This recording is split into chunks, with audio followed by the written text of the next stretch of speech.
Hello, and we're live again with Snappy Chat. I'm Christine Bell. I'm super excited to be here. I always love these chats. I always learn so much, and today will be no different because I've got the amazing Christopher. You prefer Chris, right? Oh, Chris is fine. With me. Yeah, Chris with me today. We're going to talk a lot more because we are working in similar spaces but different services. So we got a lot to talk about and share today, and hopefully you guys will pitch in as well with your thoughts. So this is all about learning and growing together because guess what? As small business owners, medium business owners, we all go through many of the same challenges. And we can sometimes feel really, really lonely, but there's no reason to feel lonely. If you build a network of other people going through the same, you will realize that it's all normal and part of the journey, as hard as it can be, right? So this is why we're talking about challenges. And Chris, you've been in business for 8 years. We haven't actually talked until today. We have meant to catch up, and it's never really happened except on LinkedIn messaging, yeah? So I'm super excited to finally have a chance to catch up with you and learn more about you. But I do know that you're amazing at messaging. I know that you are great fun and just a chatterbox, as you said. And I know that you're very smart and that you're passionate about what you do. So please tell us a bit more about what you're amazing at. Absolutely. Hi, Christine, and hi, everyone there. It's great to be part of this. I love LinkedIn, and I'm obviously very active on here. So I've had my business for full-time 8 years. It's been around for more than that. It's been around for like 12, but full-time 8, and very proud of that. It's been a very big roller coaster, like you said, Christine. It's lonely, but amazing, rewarding, but scary. Exciting but fear-inducing. It's a real roller coaster. But the business world is changing. The world in general is changing. People's behaviours are changing, and it's both a unexplored but also an exciting opportunity at the moment. So I can't wait to delve more into that with you. I know, because we were just talking about this and we both agree the last 5 years have been full of change, but I will say it's not like it's come back. It's changed for forever. I think the market has changed forever, and I see it in customers. I see it in offers out there. I see it in how people do marketing. It's everywhere. And it's like, whoa, what's happening? And how do we navigate and build a business that is successful in a market that seems to be changing all the time? And us requiring to adapt, right? Yeah, oh, absolutely. Like, I do a lot of marketing consulting for big firms, small firms, all different sizes, all different industries, and they're all feeling it. And it's not always a negative. It's not like, oh, it's, this is a burden for everybody. It's what I'm seeing a lot now is, and it's not just AI either. It's just everything. It's people's behavior changes. It's, interest rates and financial influences. And we're seeing different trends and platforms pop up, and different statistics and all that kind of thing. And it's a lot to take on board. And I do a lot of marketing strategy, bespoke marketing strategy with a lot of clients. And this is the main thing that they have come up from is I'm seeing the shift. Before, about a few years ago, they used to say, this is what I want. Now I'm hearing, I don't know what I need. I don't know how you're seeing that, Christine, but that's what I'm seeing. The biggest shift on my side that I'm seeing firsthand is, give me an answer, hold my hand. And doesn't that indicate, like, that speaks volumes to me, really? Yes, I've seen it the same. It's like, we talk about niching, and I'll be completely honest with whoever is listening today. I'm anything but niched right now. In fact, the last year has taken me this direction with lots of different types of things that I'm doing in my business rather than really niching in. And there's part of me that feels uncomfortable with that too, because like you said, we used to do things in a certain way. We used to know, I've got to do this, X, Y, Z, and then I execute, and it's going to be great. And I keep doing that for a while. And now it's like, no. The rule seems to have been thrown out of the rule book. Oh, and now we're unexplored territory. Yes. And for everyone watching and listening, this is something that is quote unquote normal at the moment, is that feeling of uncomfortable, that feeling with that the market is shifting. Can I give one piece of advice? Is because I've seen it myself in my own business, but also my clients, is go with it a little bit. And what I mean by that is, because the market and the industry and the behaviors are changing so fast, you can't be rigid. You've got to be like water in this kind of environment. And I'm not saying you spread yourself too thin or betray your vision or anything like that. Not that. Yeah. But what I'm saying is that where the client demand is, if that's something of your forte, don't be resistant to it. And for example, I see this in my business, right? Is my team, when my team and we hear a client say, oh, I don't want this, but is this something you do? And I say, well, I don't see why not. It's something in our wheelhouse. I'll actually then create a product around that need, do a bit of research, build it, experiment with it, and then start offering it. And some of my most profitable products and services right now are things that have come together on the fly over the last 2 years. And it's like one of my popular items is a brand on a page, which is a brand messaging communications framework. It's nice and small. And that came literally from a corporate cleaner who said, Chris, these are the kind of things I need to put what I need together. And I built a package for her. And now it's one of my most profitable bestsellers. So my message to everyone is, and this, I'm seeing this in tech. I'm seeing this, like they originally set out to do a bit of tech and they had this in mind. And then a customer said, oh, that's great, but can I have something like this? So long as it's in the same wheelhouse and it's in your same strength, make sure you can adapt. So that's my advice to everyone is if you're seeing this turbulent environment, don't go, oh, I'm going to stay, right? Like try and be flexible. If there's profit to be made, if it's in your strength, if it's an opportunity, like be a little bit flexible because you never know what's going to happen. Yeah, I totally agree with you. And it's such an important learning on a personal level too, I think, because it comes back to our personality as well. If we are people who tend to be like in control, we do things this way, we feel safe, and a lot of us, if you look at psychology, prefers to stay safe, right? We don't like to go outside. Yeah, exactly. But what the world is really asking of us now, I believe from what you're saying as well, and what I'm experiencing is it's actually, no, you got to stop that. You got to come out of that. You got to be uncomfortable. You got to get in the arena anyway. And you're just going to play your best hand without being fully prepared for it. But you're just going to have to go with it anyway and then learn from it. And that's the thing, your customers, I'm finding your customers are telling you what they want. And I don't mean directly. I mean, they might be directly, but no customer will say something like, I want this, but listen to the cues because you will hear certain people say certain things. Like Christine, they might say something like, oh, I don't want your customer strategy. I don't want that, but can you MC one of my projects to help me understand and facilitate my sales team? Now, you might say, and I'm making this up, Christine, but I'm just saying, you might say, oh, it's not something I usually do, but let's do a bit of research into it. And if you do a little bit of research and then suddenly you go, I can offer that, you do a bit of an experiment, take a few photos while you're doing the event, map out your systems and things, then make a website page, and suddenly these things are selling off the charts. So it's one of those things where, sure, you can sit around and go, this is not what I sell, and the market's changing and it's just hard, or you can be flexible. And I think that's what business owners and companies and even well-established brands need to be more adept to today. Yeah, we need to adapt. I think the key word is we all need to learn to adapt a lot faster and with less fears about what might happen, even if it's not working out. Yeah, because sometimes learn and grow means that we fall down a bit before we go, okay, I learned from this. It's cliche. But now I know how to do this. It's so true. And I think you're absolutely right. And I also actually have a one-page strategy, which is, simplicity, because in a world where we are overwhelmed and bombarded, right? I feel it. I'm sure you feel it too. We've just got so much going on. We look at LinkedIn or social media anywhere. Oh, and yes. You're like, how much do you remember at nighttime? Not much, what someone did every day, So there's another way of, we have to cut through to customers in a different way, whether it's through messaging or other ways.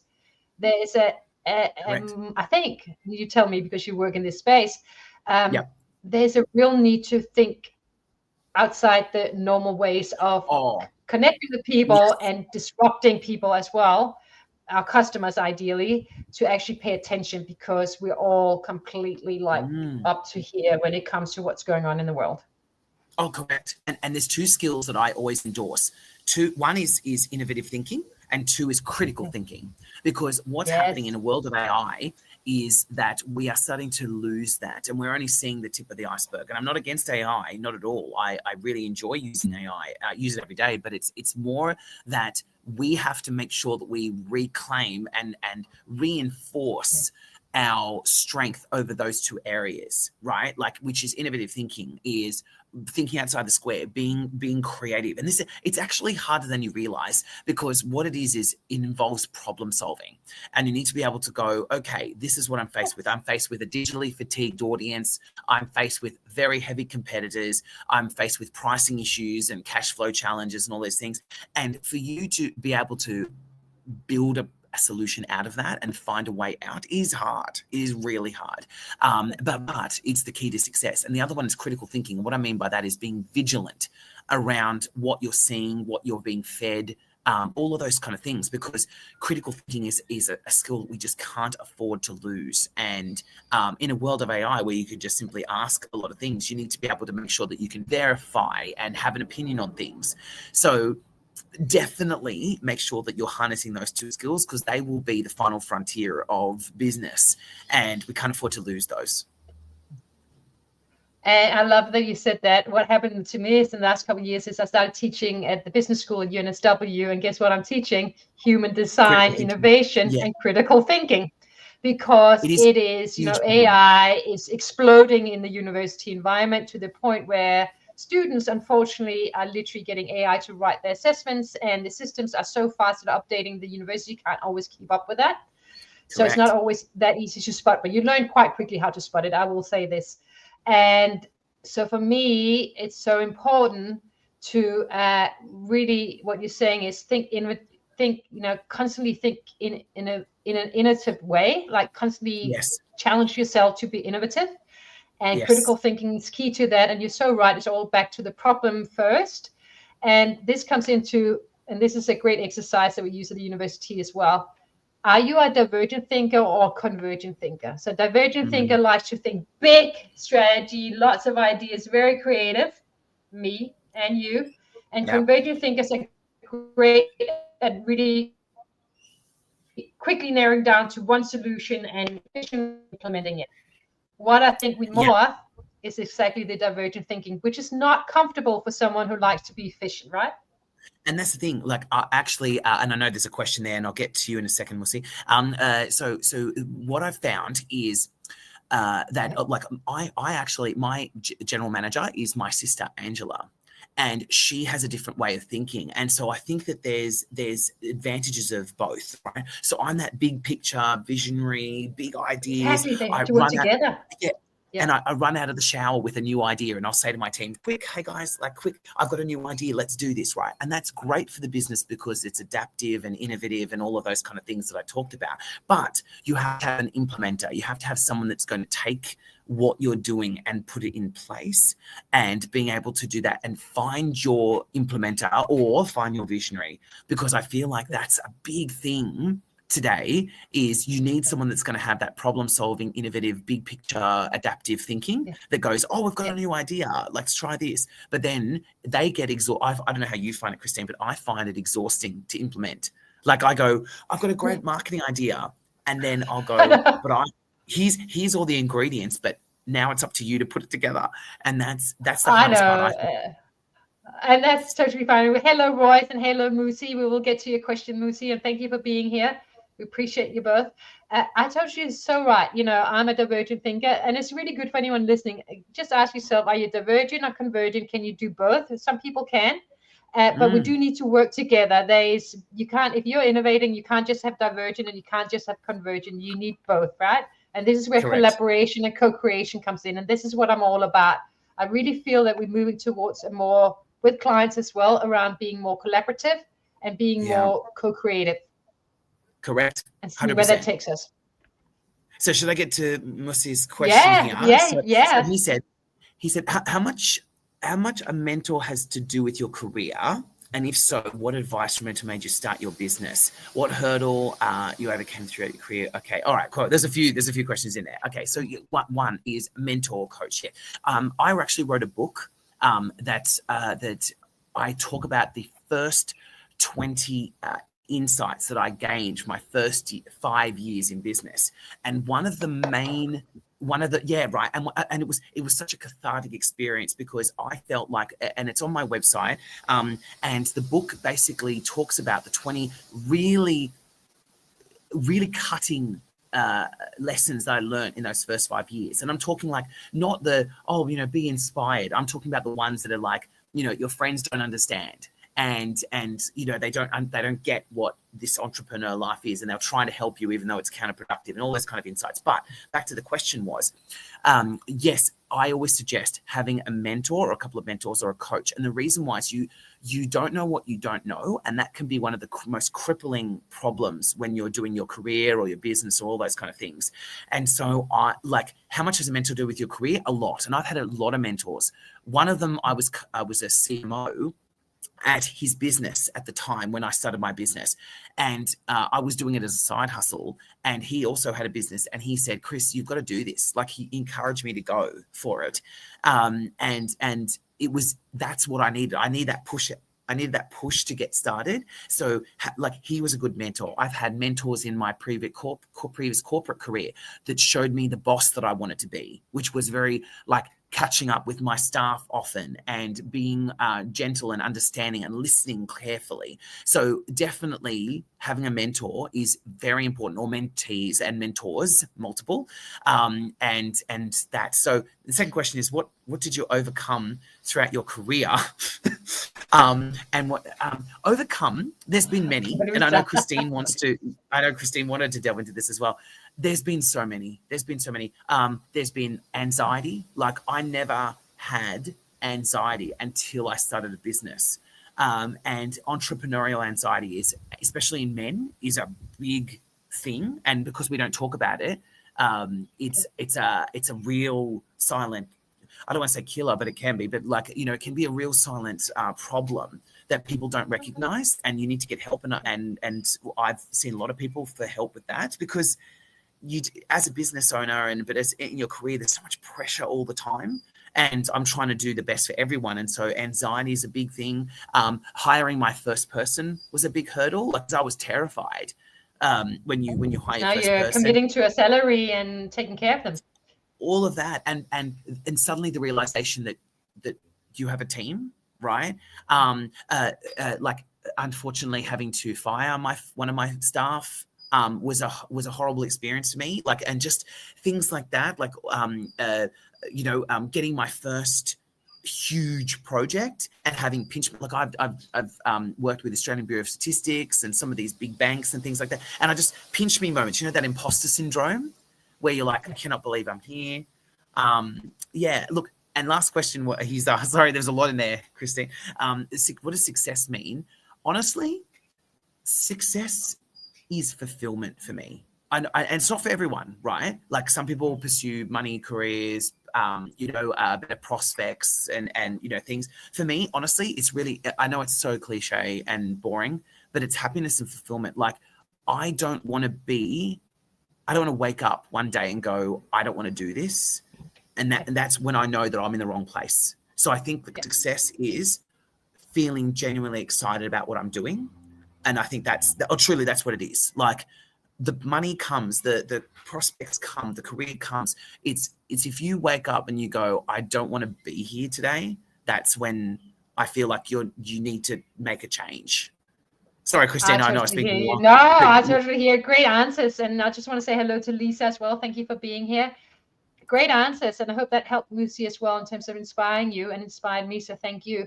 And I agree. I mean, I burned out, didn't know I had burnout, right?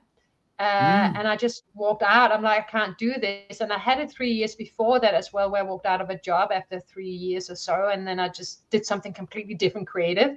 Then I started getting big business in, and I was like, shit, I didn't have the worthiness of it. So I was like, this is too scary. I got actually stressed by having a big client suddenly show up for me on my own. Then I took a job. And then as soon as I signed I signed the contract, and I'm like, I shouldn't be doing this. I should be working for myself. But I signed the contract because I was in fear. And I stayed 3 years just so it wouldn't look bad on my CV. And then one day I walked out and I was burned out completely, and I sat down and I just could not go back to, I was offered other jobs, great money. And I had to say, no, I couldn't do it. And at that point, joy, it wasn't that I didn't like the actual work I was doing. It was the whole dramas and the corporate, the environment, the environments I was in weren't great. And it was like, I got to do something for me. And it was joy. It wasn't like, of course I want to make money, don't get me wrong, but it was the need to find myself, fulfillment and Yeah. joy that I was needing to do and taking. And I wasn't great at setting boundaries. So I needed to be in a place where I could set better boundaries and learn boundaries for myself. And so that there was clear boundaries so I didn't burn out.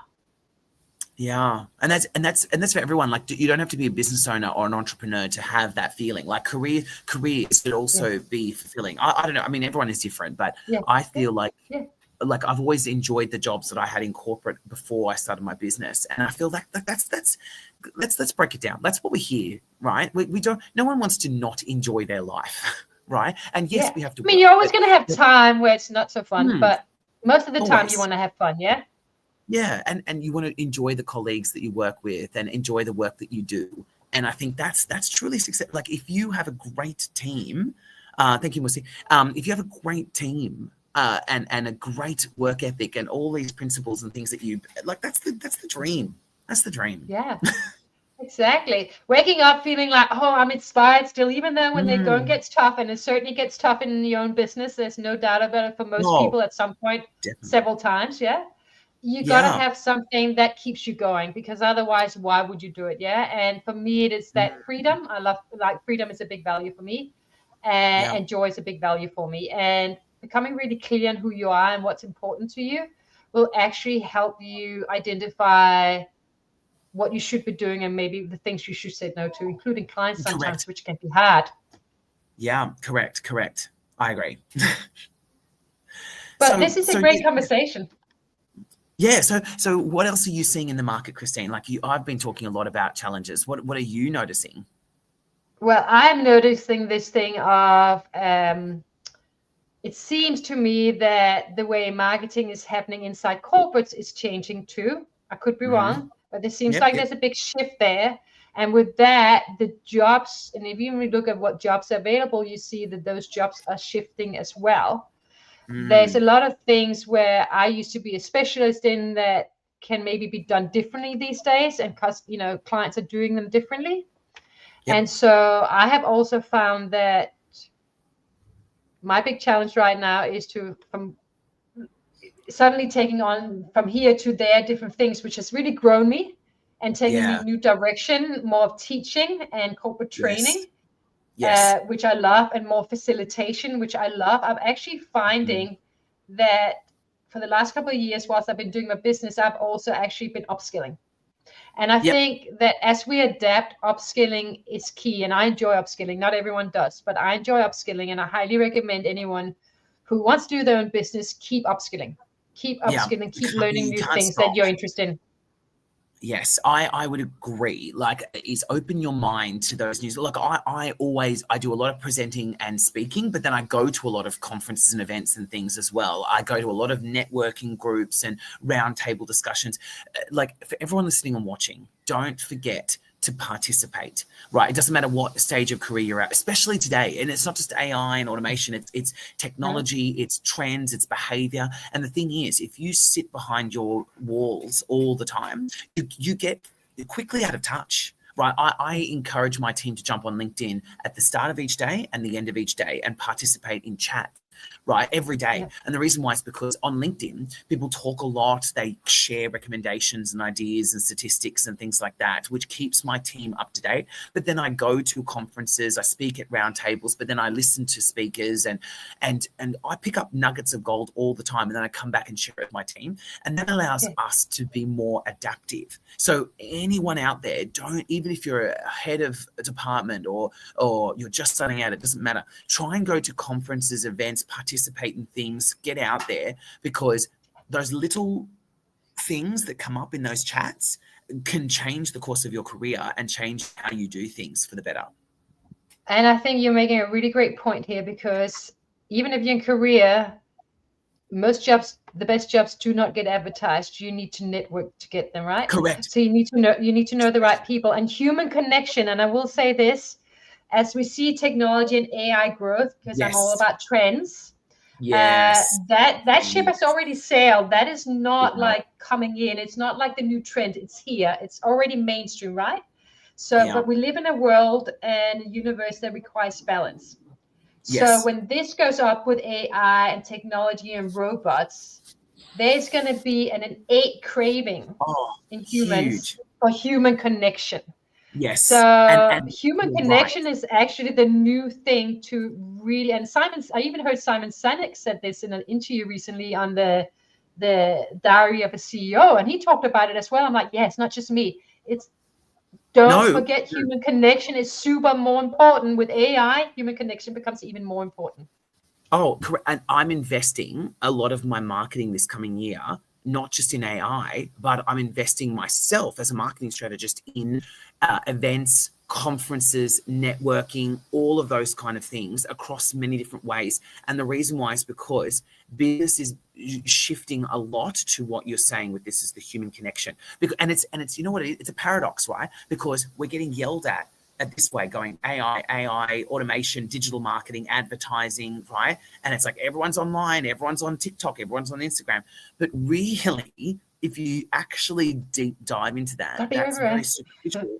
Is what I'm seeing is the other side, which is I'm lonely, I'm bored, I'm feeling disconnected, and so forth. And what I'm seeing in response is people are starting to join local chambers in their local cities. They're starting to join BNI and Club of United Businesses. And there's one that I'm part of that's called Imagine Golf. Like golf has exploded in men and women categories.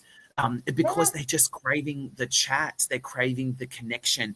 I'm seeing, chambers and speaking events and corporate events and things come back with an absolute avenger, especially after COVID, those years and years ago. But it's like, it's come back strong. And so I'm investing a lot in events and speaking and things because exactly what you said, Christine, is people want to talk to you. They want to chat to you. They want to see that you're real. And it's also part of our social proofing as well. I'm seeing that people are starting to distrust digital. They don't know what's real, what's wrong, what's actually the truth. Whereas you can't fake in person. You know, like you can read body language, you can see passion, you can see if people can think on their feet. Like when you're talking to me, Christine, it's not like I can go, let me just chat GPT and answer. We're speaking live, we're speaking fast. And I think that's what people want, right? People don't want those emails that have gone through 3 layers of AI before they've been sent.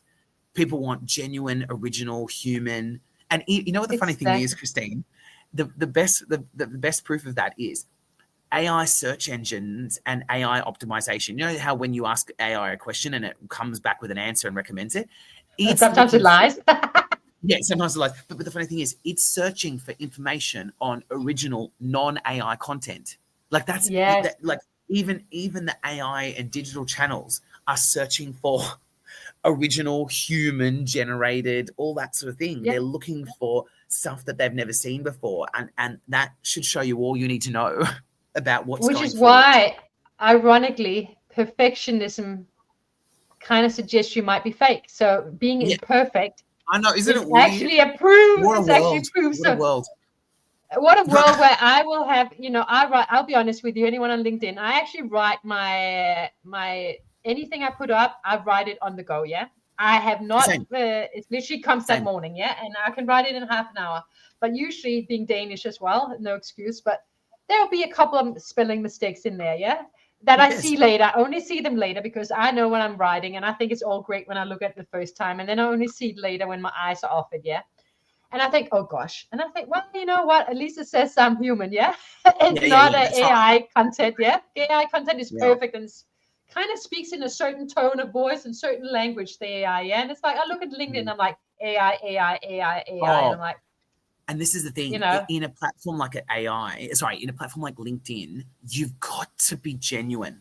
Right, like I've seen so many no-nos recently where people are posting things that aren't even them, and I know that's well, duh. But what I'm seeing is people are saying, "Oh, here's my insights from my first 5 years of business," but they've only been in business for 1 year, right? And things like that.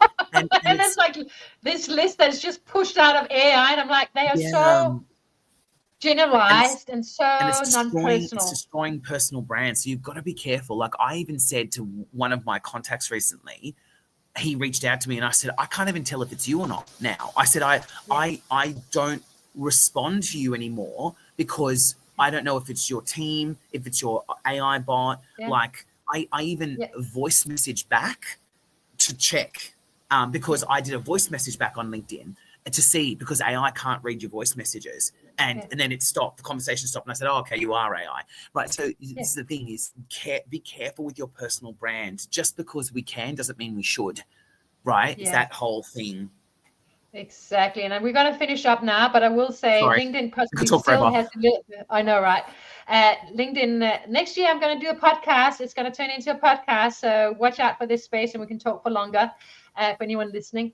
But what I will say very quickly, you know, you look at LinkedIn and I still find that I still enjoy LinkedIn in terms of the value I get from it. But I look at Instagram. Have you looked at Instagram and the businesses on there? Yeah.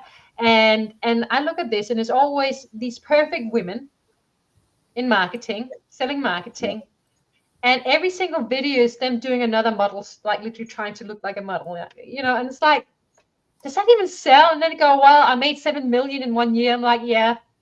And the first thing I do is I look for you in their name and I go to LinkedIn and I search for them on LinkedIn. I go, oh, so you got 2 years experience in something that you're not even what you're doing. And I'm like, credibility is gone. Yeah. I don't believe the 7 million. I'm not saying some of them haven't made great money on there, but most of them are like, you are lying your A off. And that's my worry my worry is that it's fooling everybody, because everyone thinks, oh, well, that must be the truth, so therefore I'm a failure. We've got to be careful with that narrative as well. I mean, this is another chat, but whole nother chat. But we got to be honest and which is why I like these Learn and Grow, because let's be honest about the challenge we all face. Let's bring it down to earth, because if you want to be successful in life and business, you can't live on the idea that you're just going to do a little funnel and you're going to make 7 million. It's not going to happen. You're going to set yourself up for disappointment, right? Get into it. It's not easy. If you want to be great in business, you're going to have to do the hard yards, which is learning and growing, adapting, failing, being innovative, critical, and learning a lot of things that it's uncomfortable, like firing someone, etc. Yeah, it's part of the game. Yes, and you got to embrace it. We better stop here because this is a great conversation. Right. I'm trying to contain myself. Yeah. We'll do a podcast together next year when I get my podcast up, and we'll do it for longer and people can listen to it at any time. But thank you guys for being here. Everyone is busy. It's December. I'll do one more Snappy Chat next week, and that's the end of this year, because Australia goes into hibernation for a little while, usually. Like 3-4 weeks. But before that, how can people reach out to you? Where can they find you, etc.? Yep. So as I said, my name is Christopher Melotti. I'm a brand communications consultant and marketing strategist, and I work with brands of all different sizes, shapes, and industries to help them articulate their value and make them relevant. So you can find me at melottimedia.com.au or christophermelotti.com.au, or just jump on my LinkedIn and we'll chat. I'm very generous with my time and I love to chat. So yeah, please reach out. Wonderful. Thank you so much for being on here, Chris. I'm so glad we finally got a chat to talk, and we had to do it live, of course, because why not? Yeah. Yeah, we're like that. Thank you so much, and thank you for everyone for watching. Have a great day.